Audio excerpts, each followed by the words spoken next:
We hope to be back out in this area next It's because of the National Park Service, and I'm talking about nationwide, we're able to do programs like this.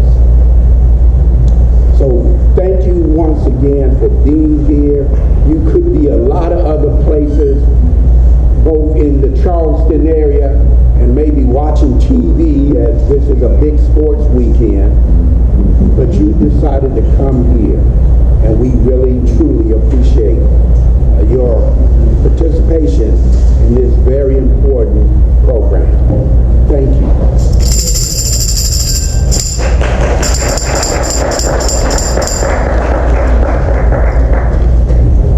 I'm going to play a rendition of the National Negro Anthem for you. Of course, you must stand. You can sing along or not.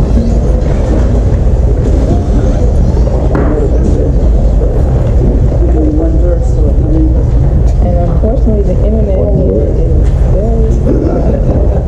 We're going to try. It's going around. All right, we can do it, right? Yes. Come on. Lift every voice and sing till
to connect us back to the ancestors. We honor those who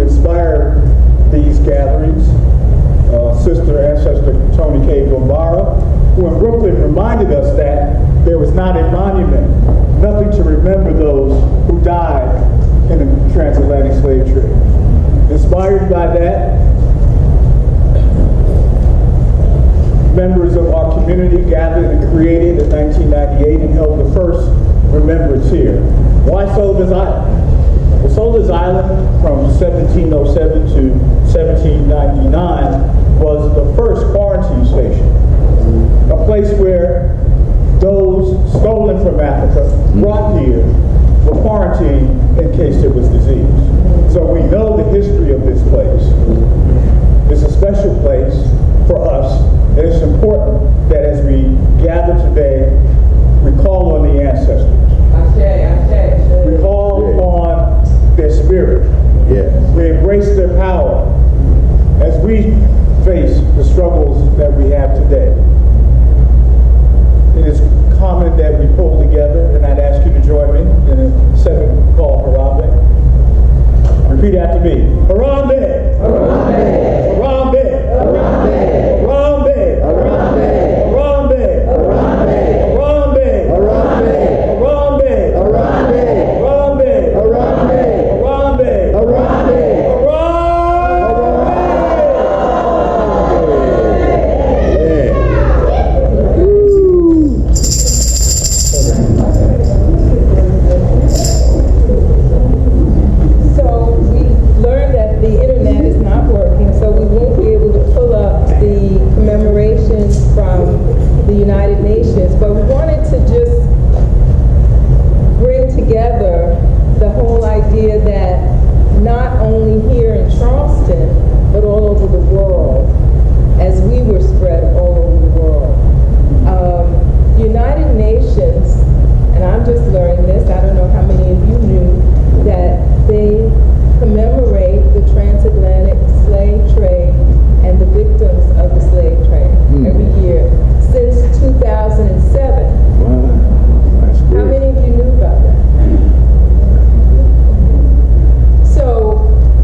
Deborah to participate in the panel discussion.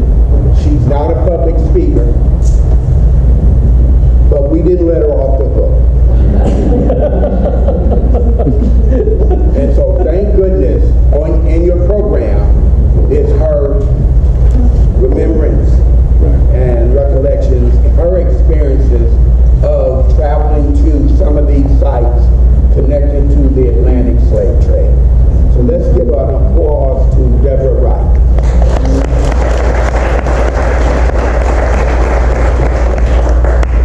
And when you see her, I see her every so often in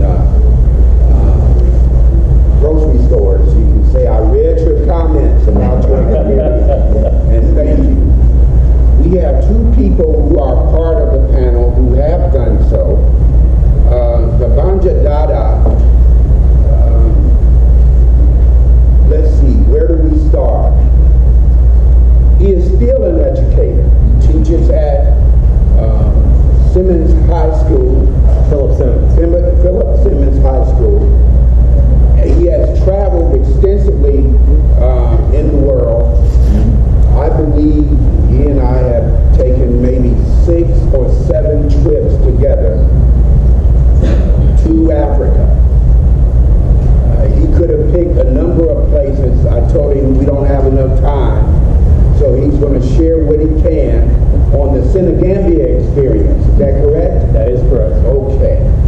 So let me now bring up the Banja Dada, educator both here and on the continent of Africa. I believe he taught 1 year at the university in the Gambia. That's correct. Okay. Mr. Dada. Thank you, Donald. My name is, nickname is Joy. We'll just go with that. And I saw a lot of young kids in here, especially you two, when you were first coming in. What grade are you guys in? I am in 7th grade and Okay. Middle school? And you're He traveled to Burkina Faso. thank you, Mom, for bringing them here, because this is where it starts with the young people, and I saw other young people run in here, young ladies, and if you guys could just tell me what grades you're in, real quick. Your name and grade. Okay. Okay. my name is Quentin and I'm a 9th grader. Thank you. Where do you go to high school? My high school is in Texas. I'm here. Okay. Okay. Well, thank you guys for coming, because it really helps with the youth being here, because I know you guys were like, this is Saturday, we want to sleep in, we're on summer break, but your moms were like, get your rear end up before coming to this conference. And I'm glad you did that, Mom, because they'll look back on this as they get older that this was awesome. You know, they did this, and Donald and all of you guys getting all this together. It's fantastic, and it starts early, and that's why it's so important. One thing I want to talk about is one of the trips Donald and I did for the first time. We went to Senegal and the Gambia, and I was so impressed when we went to the Gambia. If you don't know what the Gambia is like, how many of you guys have been to parts of Charleston where it's primarily African American people? Like, yeah, okay, now take all the electricity away. That's what the Gambia is. So, it was so awesome. And here, we're getting ready to go to Kunta Kinte Island. The island was known as Jufria, but since the Gambian government has changed the name over to Kunta Kinte Island, rightfully so, because so much of our history goes back to Kunta Kinte, Alex Haley, tracing all that and saying, hey, you know, this is where our diaspora is from there, and it includes a large part of that. Go on to the next slide. Oh, go back 2 slides. Yeah, okay. So that was a ferry that was in the harbor. It's called Kunta Kinte, and it takes cars and people, And Gambia's, that's in, what's the capital city? Banjul. That's in Banjul. And so, in order to get to Banjul, you can drive there now because they do have a bridge system. But this is before they had the bridge system. You had to actually load your car up on a ferry, and people would come in and you'd cross the river to the main city of Banjul. We got to stay in Banjul for a few days, tour around there, and then the highlight of it was the last day was going to Jafria or Kunta Kinte Island. And once again, our tour guide is the guy in the flowery shirt there, Sekou. He's become a friend of mine. And I've seen him many a times. I know his family well, and it's just like he knows Donald and me, and he's always like going, "When are you guys coming back? When are you guys coming back?" And planning on next summer to go back. Okay, there's the Donald taking a picture. That's the Donald. Yes, his name is synonymous with our president, but thank goodness it's not. There he is taking a picture, but he is the spearhead of all this. Let's go, let's travel, let's go somewhere. And yes, I did that. Look at the next slide. Okay, that is Elaine. She is Donald's childhood friend. The lady in the blue is actually a descendant of Kunta Kinte, living now. And then we visited her in her village, and when you go to the island, not to the island, before you go to Kunta Kinte Island, we saw her and visited with her, and she's a direct descendant of Kunta Kinte. And go ahead, next slide. So the month and a half I got to teach, 2 months I got to spend in the Gambia at the university and teach. This guy's name is Ha Tumba, and every day I would just drink tea with him and talk. He was in charge of the motor pool at the university, and I found out a lot about the networking, and I said, it's not much different from us here, personality-wise. It's pretty much the same. And one thing, and Donald knows this about me, is I like to reach out to the kids there. And I'd like to work with the kids, and because the kids have the greatest ideas sometimes, and just their outlook on life in general, and the rest of the world is pretty amazing. If you can go to the next slide. These are the 3 kids that were at the university, and they were just playing around outside. And I asked them and their parent if I could be a pervert and take a picture of them and bring it back to the U.S. with the kids. They're like, yeah, that's not a problem. What wonderful souls that were over there. I just think about the kids and what was going, how we interacted with them. So I'm more into, instead of looking at, the historical parts are important, but instead of just looking at that, I'm more into, what's the culture like today? What's influencing the kids? I'll tell you right now, what's the most important thing you guys own or have, or you can have mom give you? Go ahead, say it. My bank account? The bank account. That's a good way to think. That's a very wonderful way to think. But it's this device right here. It's your cell phone. And unfortunately, a lot of these kids were packing. They had their cell phones, and all the other kids that I saw, everybody had a phone. And it was so funny that I said, well, now it's giving you access to pictures that you can take, and you don't need a camera or anything cumbersome. You could just be yourself with that. So, like you guys, do you spend time on your phone each day? Yeah. I mean, it's and people will always go, adults are like, oh, these kids today, they're always on the phone. Yeah. It happens worldwide. It's okay. It's okay. They're not insulting each other. They're not committing crimes. They're on their cell phones playing games, taking pictures, and acting like kids. And that's important. And what you'll find out in my travels, I found out kids are pretty much the same all over the place. But my whole thing is, as I'm teaching, I also teach African American history at Phillips Simmons High School, and it's one of those things when Agent Orange was elected, we kind of stepped back. I said, just let this all die out and I'll start back up again next year. So this year, last school year, we didn't do it, but next school year we're going to start back. Great, great. Okay. Any questions from anybody? Well, the Q&A will be... Oh, afterwards. Okay, I got you.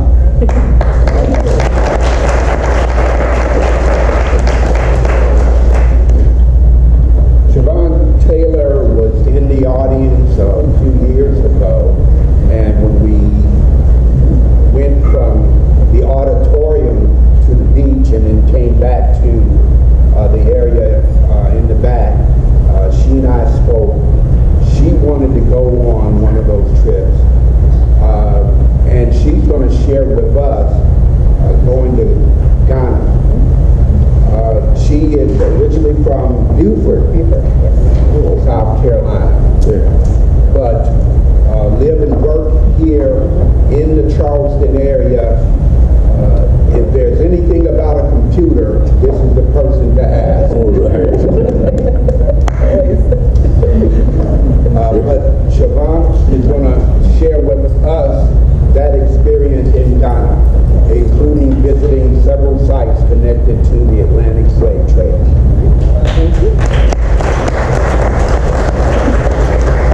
Hello. I didn't bring any pictures with me. I was just going to mostly describe everything and kind of tell you what the experience was like from my part, kind of why I went to begin with. So growing up in Beaufort, I honestly did not realize how special that was, how special it was to be connected to the Gullah Geechee culture. I quickly realized when I went off to college that it was special, that there was a connection there that we had that was definitely missing in a lot of other parts of the country. And so part of my wanting to go was I was looking into going to Ghana, and that's when I met Mr. West here, and he said he was going, and I said, cool, can I come too? Please let me come. I went along a few months later. It was in November in 2024. In those sites, and they're in the pamphlet as well, you'll see discussions about Almina Castle and the Cape Coast Castle. We definitely visited those two parts. But prior to going there, we actually visited the Slave River, or what they call the Slave River. And not many people know what that was or kind of the story around it, so I definitely wanted to share that information.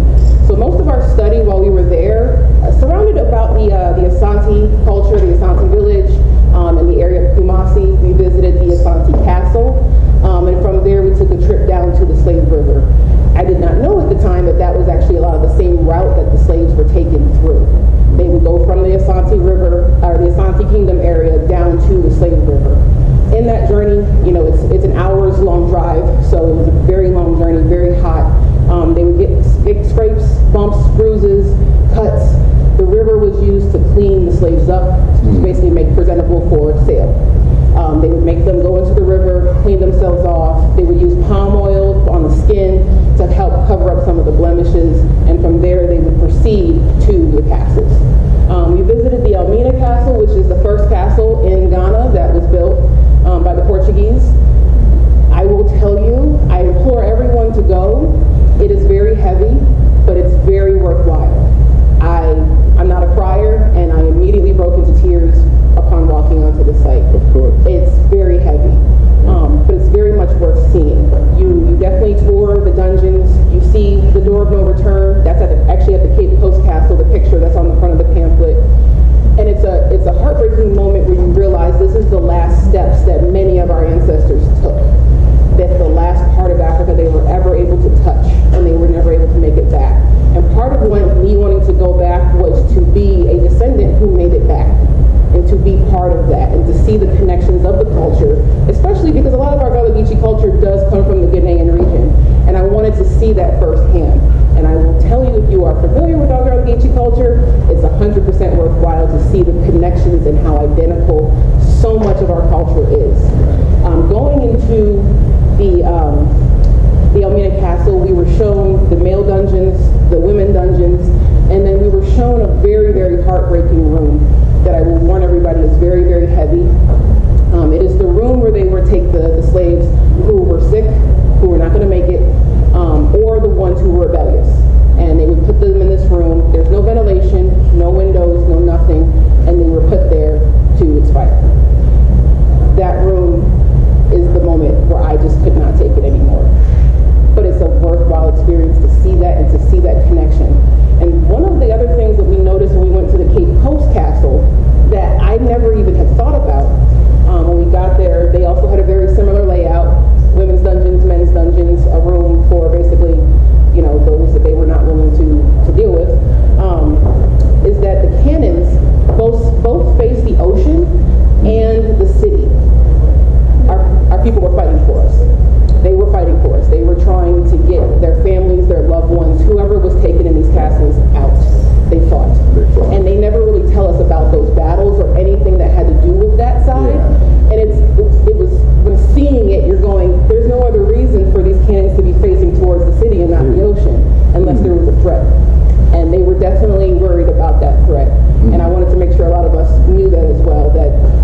sandy beaches, the white sands, the blue water, and seeing that beauty and then seeing basically the scars that were placed upon it was definitely heartbreaking as well.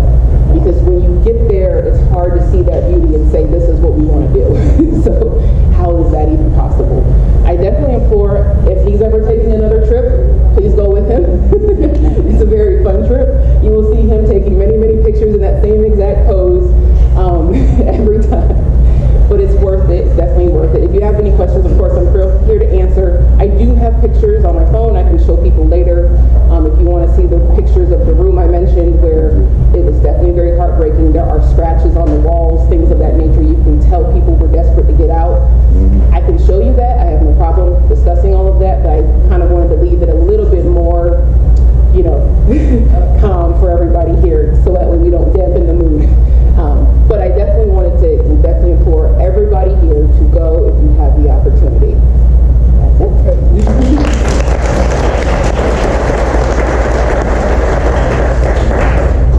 I'm glad that you mentioned the resistance part, and one of the groups that I have studied and continue is ongoing are the crew.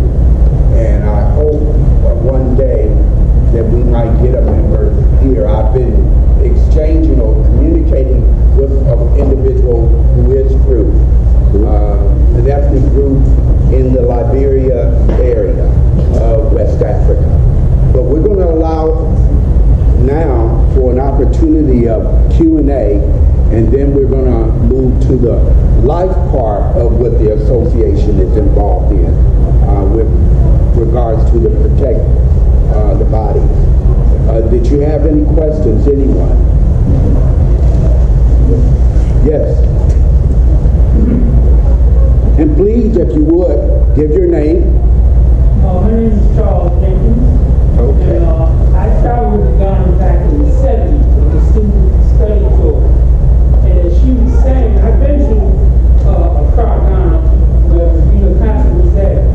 And like she said, we can't express the sadness, the feeling that you get when they tell you how they did what they did to the slaves and how they, you know, let that door go return. That's just terrible, you know. You can see that. And then you had the head of the castle. He had a private door that led down to the women's room. And this is part of the horror that the Atlantic slave trade had. It didn't just start on the water. It started on land too. It was real trouble. But once you get off the airplane and go to Ghana and go to Africa, you feel a whole other sensation, you know, and everybody's job. You don't see no, you know, Thank you, everybody. Thank you.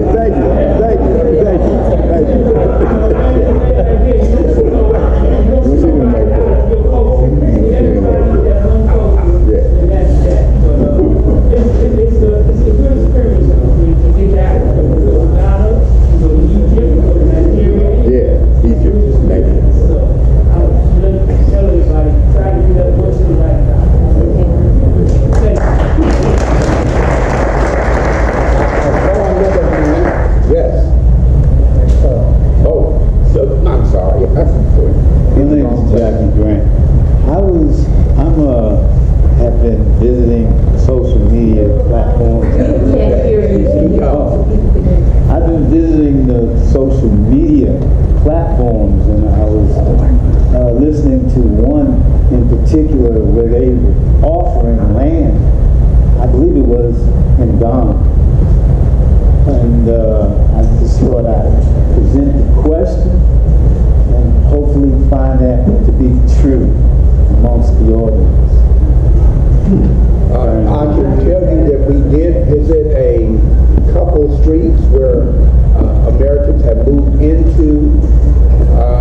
There is a lot of movement throughout the country where folks are identifying places on the continent that they want to move and live. Actually, the guide told us specifically the area where W.E.B. Du Bois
Yes, go right ahead. Yes, please. My name is Marcia Davis, I'm from Detroit. But my question is there a part of your organization that's writing the history of this? Publishing it and making it available? ASALH, the mission was always both to preserve and disseminate information about African life and culture and history. And what we did in the program is provide you with some readings, and some of those individuals are members of ASALH. We have scholars in the audience who are at the College of Charleston and Trident Tech and Charleston Southern. I'm not going to ask you to stand, but just wave your hands. Our scholars who are also members of ASALH. Member? Okay. What about past member? Yes. Past member. And we have, that is the organization, an annual conference that takes place in either late September or October. And some of us will be going. Last year we had 7 members of the Charleston area branch participate in the conference as presenters and or facilitators. So it's an organization that's doing a lot in the field and in the area of Black history and culture. Great. And this organization, that is the Charleston area branch, is doing a lot of that as well. We're not always presenters. We're in the audience just like today, and we're supporting other organizations that are doing good work too. Whether it's the International African American Museum or the Avery Research Center, which just concluded a conference on education, or even some of the local programs that go on. One of the oldest programs in the country and in Charleston is the Emancipation Program that goes on in Charleston, that's over 60 years or so, right around there. So thank you for asking. Yes. Yes. Good morning. I'm Bernard Powers, and I've been a member of this organization since its founding. And Siobhan, I have to say that I'm envious of you because I have been wanting to visit Ghana for many decades. And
that's just like child's rights. And it was very interesting to see that connection, and I can tell it kind of made some gears work.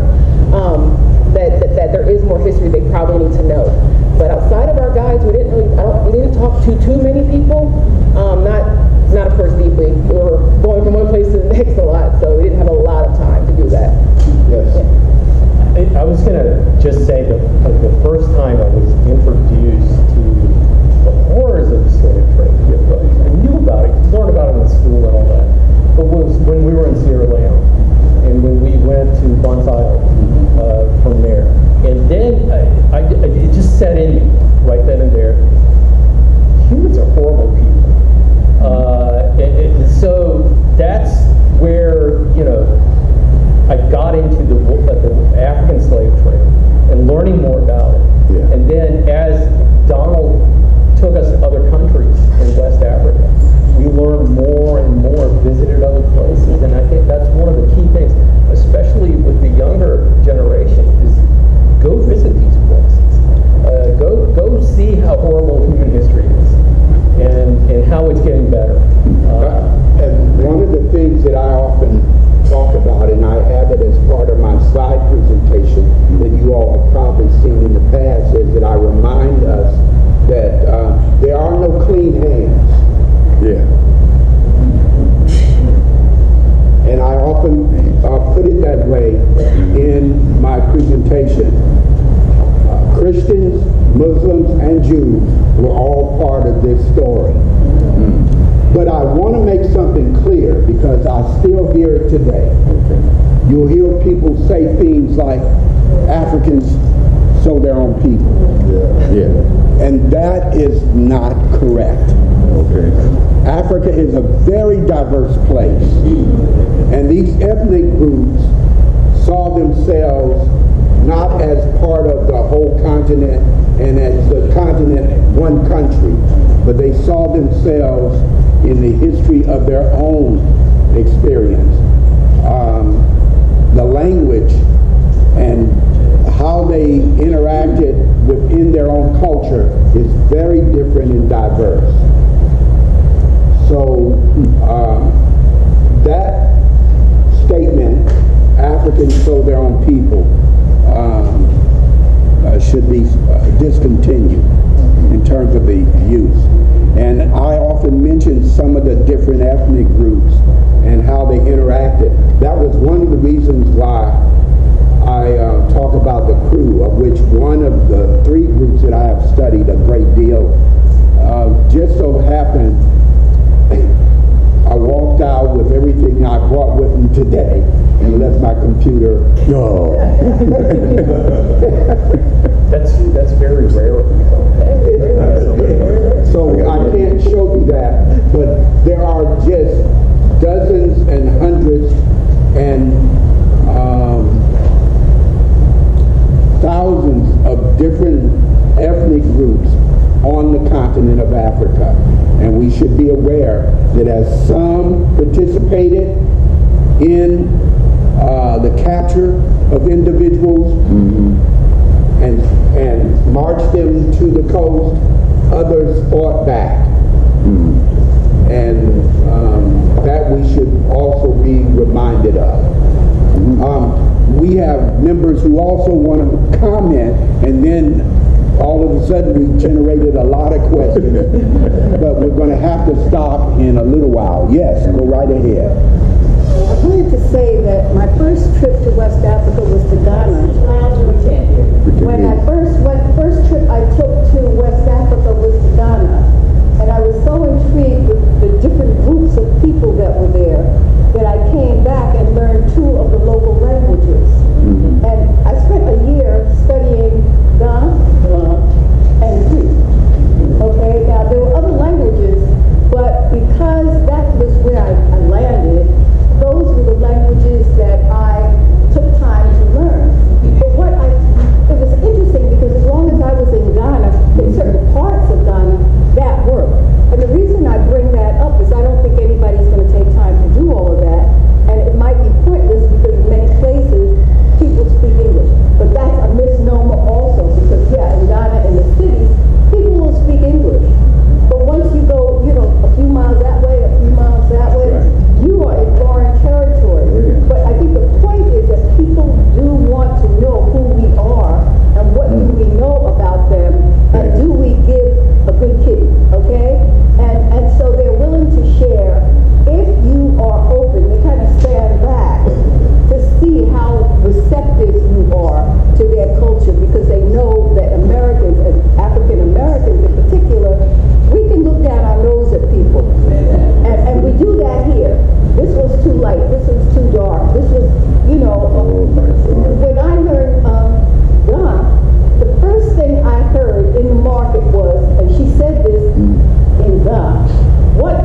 much discussion. Thank you, Dr. Powers.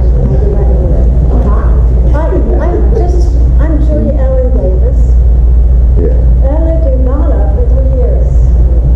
It was a blessing. I was able to travel because of my husband's work. I was able to go to a lot of different other places besides Ghana. Okay. So I lived in Kenya for 6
was just so amazed because I'm just looking at these and I'm like, the work that they put into some of these mausoleums and some of these headstones takes a lot of time. And you're exactly correct. There's a lot of reverence for a person over there. And I appreciated that so much. I have pictures of some of the cemeteries we drove by. Because I also have an interest in African American and military history, I was really struck by the cemetery in Banjul that had Africans who had served during colonial times in the military in Europe, helping to free Europe, and they were buried in a cemetery there. And our guide talked about a relative who had actually served during the Second World War and was buried in that particular cemetery. But that was as far as it went in terms of the time date. So thank you for asking. I will interject one thing. If you guys are, and you kids are really interweb savvy, go to the National Geographic site. They have a wonderful display and web pages on Ghanaian coffins and the people that actually work with them and the artisans that create these magnificent works. It's eye-opening. It's the side of Christianity that you don't see. And then all of a sudden, bam, you see this again. And it's very important to Ghanaian culture. That's it. Ghanaian artisans, or what did you say? Oh, they're National Geographic. Just go to that website and they will have, if you just put in Ghana funeral, bam, in the web, and they'll pull up all the information that they have on those. Yeah, it's pretty amazing. I just wanted to piggyback on what you were saying about your hands being clean. When I was in Senegal, prior to going into the doors of the Trinity Church, that is Catholic Church, similar. I mean, and it just wasn't recently built. It was here during the entire In the middle of the Almina Castle is the church. Yep, that they built, and that's where they would worship right in the middle of all of these atrocities happening around them. Yeah, definitely if you can tell by the kufi that I'm wearing, it's Fulani, and the Fulani are a group that spread across a large part of West Africa. They were both involved in the slave trade as raiders, as well as victims who were captured and taken to the coast. And for the longest time, it gives me an opportunity just to speak for a few seconds, but for the longest time, one of the great scholars in this area, Muhammad Al-Fabah, was the one who really started everything and making the connection between the Low Country and West Africa. He was at the College of Charleston many years before retiring, and he was with us on his last trip when I went to Sierra Leone and Guinea back in 2008. And so that was one of his areas of specialization. The history of the Fulani or Fulbe and West Africa. But West Africa is the most diverse part of Africa, and you're talking about an ethnic group that you would find as far north as Mauritania, as far west as Senegal, as far south as Cameroon, and as far central as in Chad. Oftentimes you see that particular ethnic group studied alongside of the Hausa. So thank you for bringing that up. Okay, I saw you, and then we'll get you. Yes, please. Good morning, everybody. My name is Bettina Williams.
teach Black history, that is African history, and he taught it all at the College of Charleston. Yes. Since then, they've had a number of great folks to follow him, but he was the first, and he would periodically take people. But he was also the one who made the connection between the Gullah Geechee culture of the Sea Island and several places. I would often use the word that he used, the Mano River region, but most people would only talk about Sierra Leone. And I was glad that I had an opportunity to go to the Mano River region, where we went to two countries, Guinea and Sierra Leone, back in 2008. And when Siobhan and I were in Ghana, I just wanted to throw this in. There were 88 folks from the United Kingdom. They were a book club who were there in Ghana. And boy, was that something to see. Most women, but men too. And I was impressed that they had such a large number that basically had done readings and said, hey, where we want to go. And they all decided Ghana is where they wanted to go. They had 2 busloads. I struggled to get 12 people who wanted to go. One more person I saw over here. No? Oh, yes. Okay. Go right ahead. Thank you. My name is Robert King David Ross, and I'm an approved artist for the South Carolina Arts Commission. And also, I am a direct descendant of Pharaoh Ramses III. Okay. All in the Bible. But my question was for you. You said that our people were enslaved and they were coming from the kingdom. Our people were enslaved and they were coming from the Ashanti kingdom? Ashanti kingdom. Yes. Right. Now, tell me, did they participate in capturing our people? In most cases, like I said, it's both one and the same. In fact, what's the one person that was here where the person was actually going to deliver 2 captives to the coast and then ended up being captured? Who am I thinking of? The Asante Kingdom also was, they're famously known for fighting back against the British. I cannot remember the queen's name. I always struggle with it. Yes, her. Read up on her. She is amazing. They definitely fought back until their very, very end to protect the golden throne, the golden seat.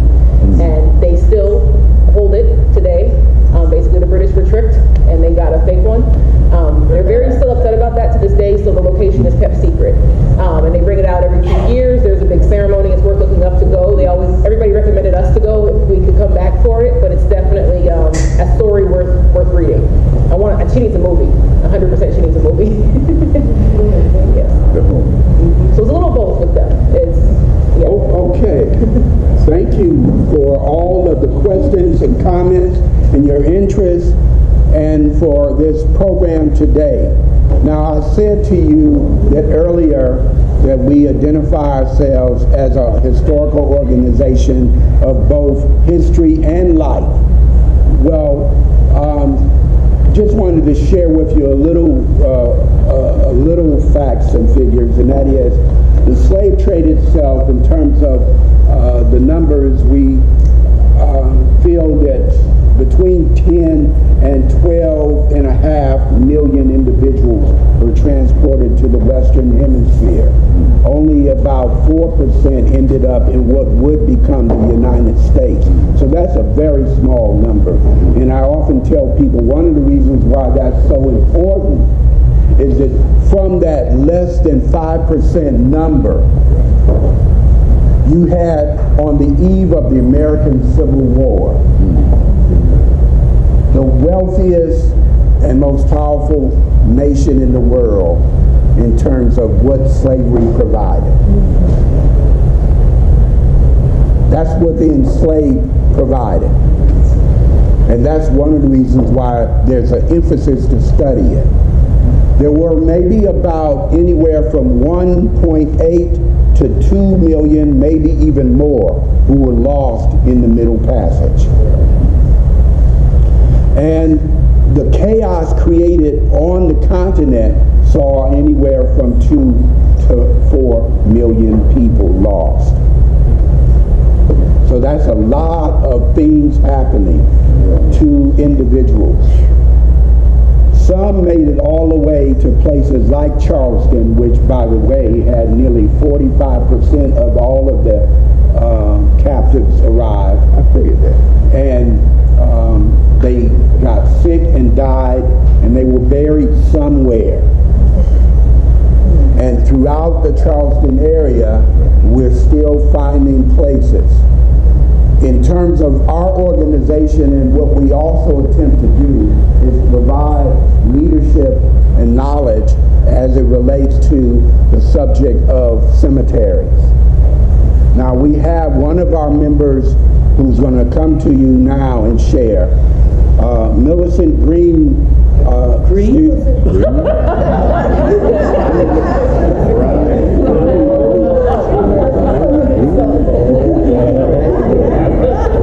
I've been up on my feet too long.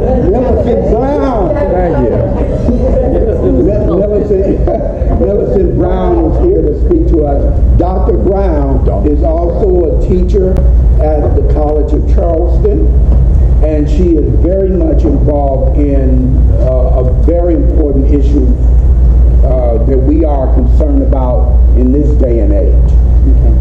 Thank you very much, and greetings everybody. Is James John Joe in the room?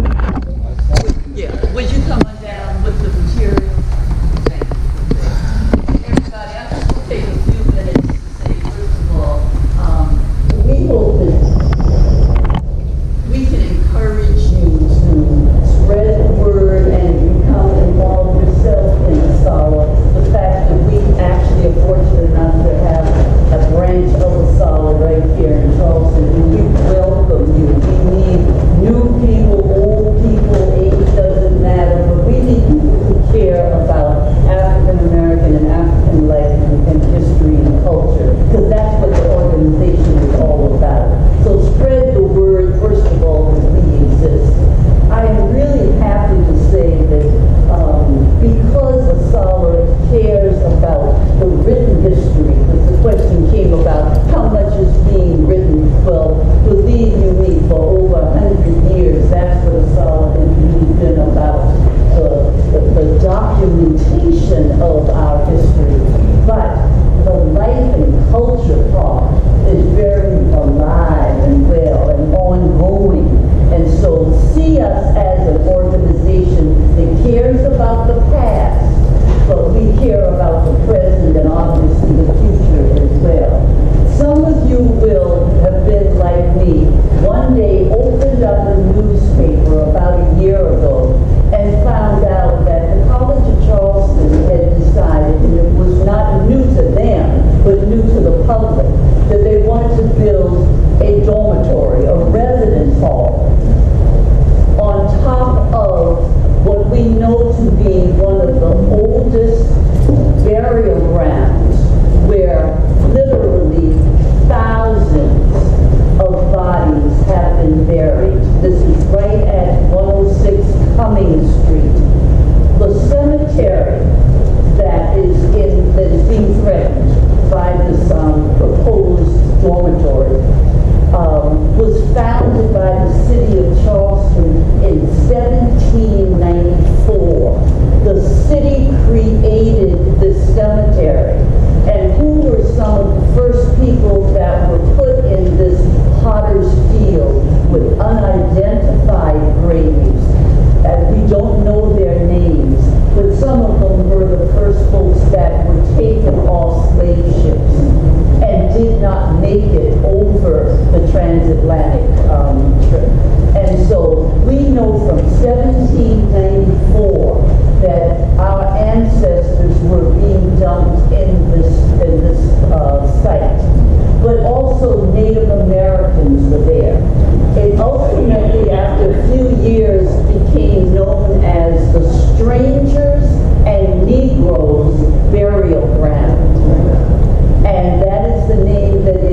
desecrate this sacred burial ground by building a dormitory on top of it.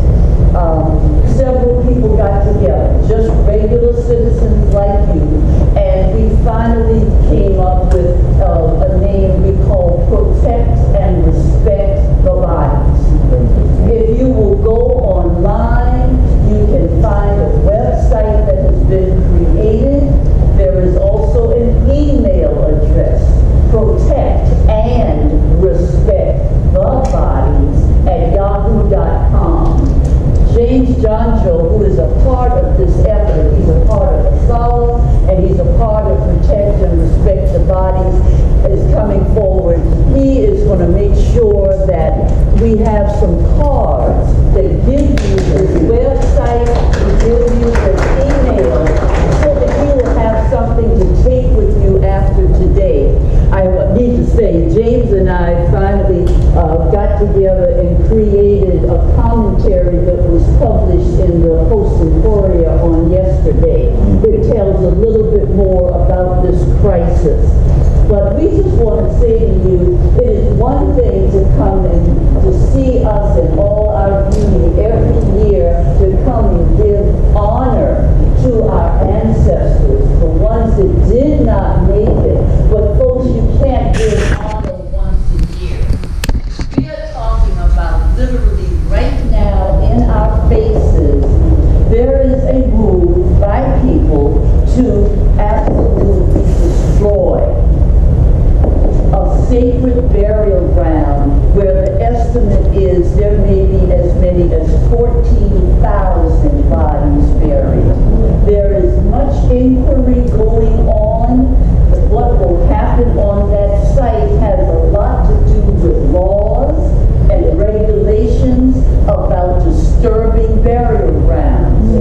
And we are holding Protect and Respect the Bodies as just a coalition of citizens that is saying we're going to make not only the College of Charleston, but the city follow the rules that are in place, but also follow what the desires are of the descendants, and that's us. And so there is a long effort that has been in place. There is a committee that has been set up called the Community Engagement Council. Discussions are going on, and you are welcome to join in, be there, be present, but especially we ask you, follow what Protect and Respect the Bodies is trying to say. We know the College of Charleston needs more student housing. It is not an issue of whether that is a need. The question is, but does their need mean that our sacred burial sites are to be disturbed permanently? You're going to hear a number of things in argument. Well, that land has been built on. That is true. In the beginning of the 20th, the end of the 19th century and the beginning of the 20th century, houses got built. The old YWCA was built on that land. But we keep saying to the president of the College of Charleston, to the board of trustees, the kind of houses that were built on top of that cemetery did not destroy what was buried underneath in the way that 21st century engineering is very different. This dormitory, even if it's elevated, and they said, well, we're going to raise it up. We're not going to put it right on top of the cemetery. We're going to elevate it and have some space underneath. The kind of engineering technology that is in place now is very different. You have to have pilings that would go much deeper into the ground. This land and this sacred space would be disturbed irreparably and could never be replaced. There is talk about whether we should exhume bodies if remains are found. And so the question remains, and what are you going to do now? Where are you going to put them? The college does not have a space already delegated where they're going to put them.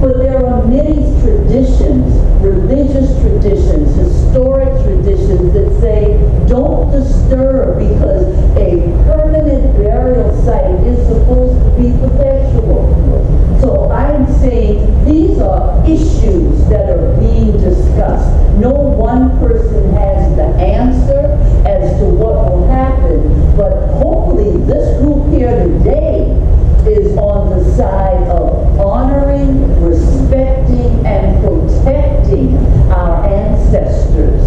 And we can't just do it annually, like I said, when we go to the water. We've got to ask you to get involved and let it be known. How do you want your ancestors who are buried, not only on Cummings Street, but that is the crisis in front of us right now. What do you care about that? Do you think that your body should be exhumed? Do you think they should be reburied? You know, this is a community conversation that is going on, and there are no one or two people that are making these decisions.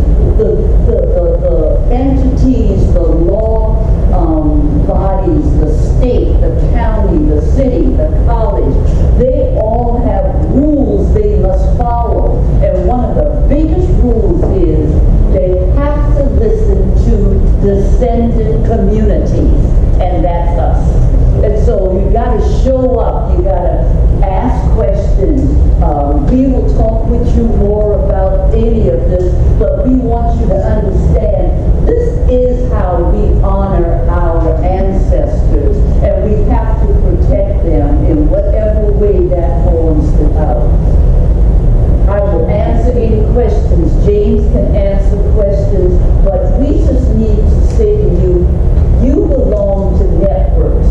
You know, whether it's a religious network, it could be a book club, it could be a sorority, it could be a social club, a school. You have a network of people, your family members. Will you talk about this? Will you let people know this is a current crisis facing Charleston, one of the oldest cities in this part of the world? And here we are fighting to say, well, how do you treat our ancestors and our dead? Think about what you think about it. Come to the meetings, share your ideas. The idea is, should this be a space as opposed to a dormitory? Should this be a space that becomes an honored, sacred memorial space? We don't know. That is the question that is facing us. But people are going to listen to the folks that speak up. And we need you to commit today. Please go to the website. All the documentation is there.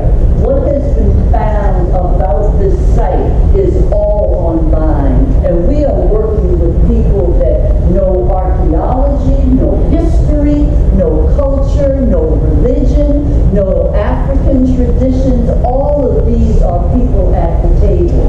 I'm going to add one other thing. We are so glad for our partnership with several Native American tribes who, because they have federal protection, African Americans do not. We just have the power of our voices and our advocacy. But because it is more likely than not that there are Native Americans buried in that site, we are going to be calling upon our sisters and brothers and who are in this fight with us, because we are challenging that there are laws that protect the disturbance of any burial ground where Native Americans are thought to be buried. And they are joining in with us.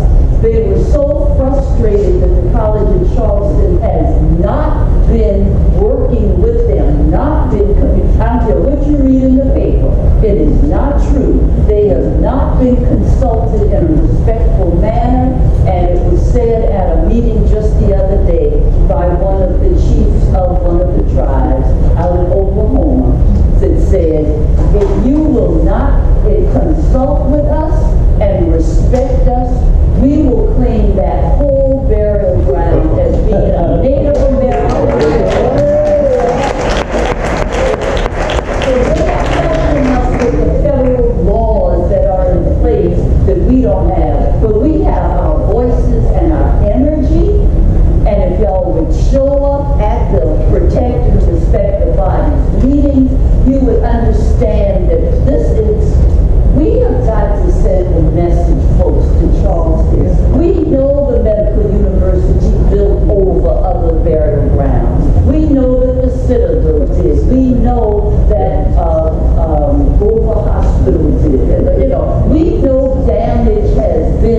done over the years.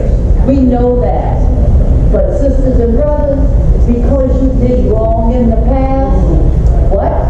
Does not mean that you can continue to treat us in this manner. And so this argument about 106 Cummings Street, it's not just about whether the YWCA building will be demolished. The Board of Architectural Review has already given permission to destroy the YWCA as it currently stands. They do not have the right yet. They've not been given permission to disturb the land and the burial ground. So thank you for letting me share that. We have passed out cards. Please take one so you know how to follow up with protect and respect the body. Thank you.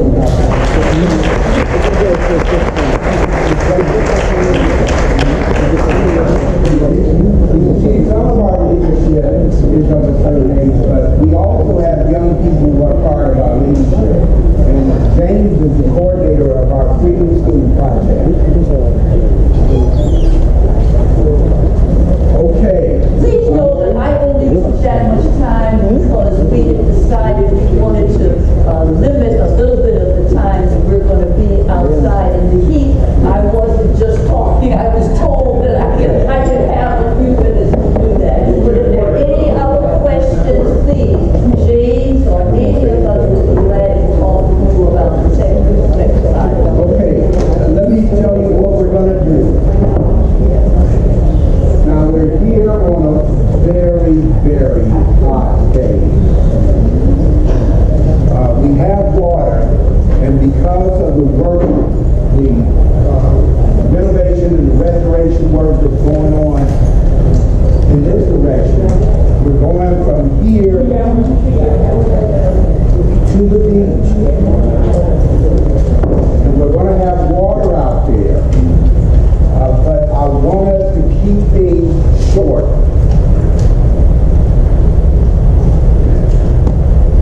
We can do this in maybe about 30 minutes.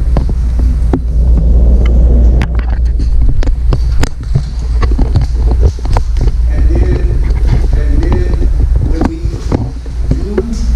do the beach, we'll come back and we'll be finished for this program. Now, just in case, if you're interested in some opportunity of fellowship, there are a number of restaurants we've kind of identified. I will be taking it.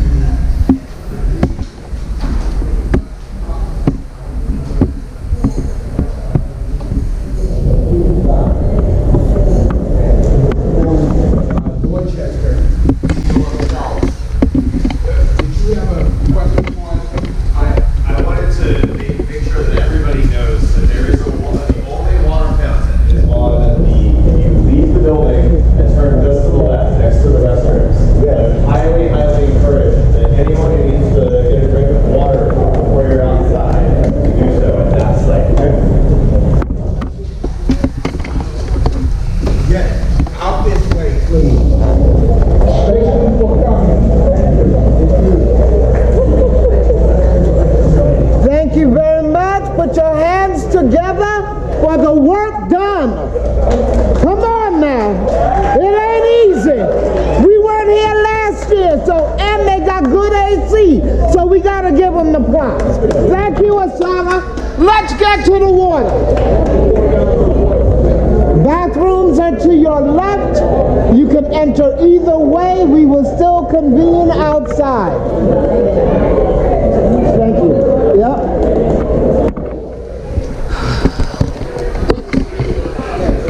Take a stop and look at African passages while you're here before you come out.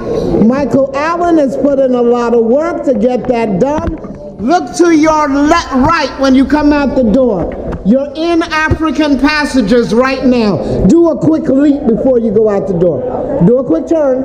You know y'all ain't coming back here. I did say the handiwork of Sir Michael Allen. Some things have been weather removed, and fortunately others are still wonderfully intact, regardless of what they're cutting in the rest of the country. We still got a piece. Make sure you come back in and peek at African Passages. Brother put in a lot of work to make sure we have it. Those are going to the bathroom, it's to your left. Those are heading on outside. Ease on into the heat, it won't hurt. Come on, let's go.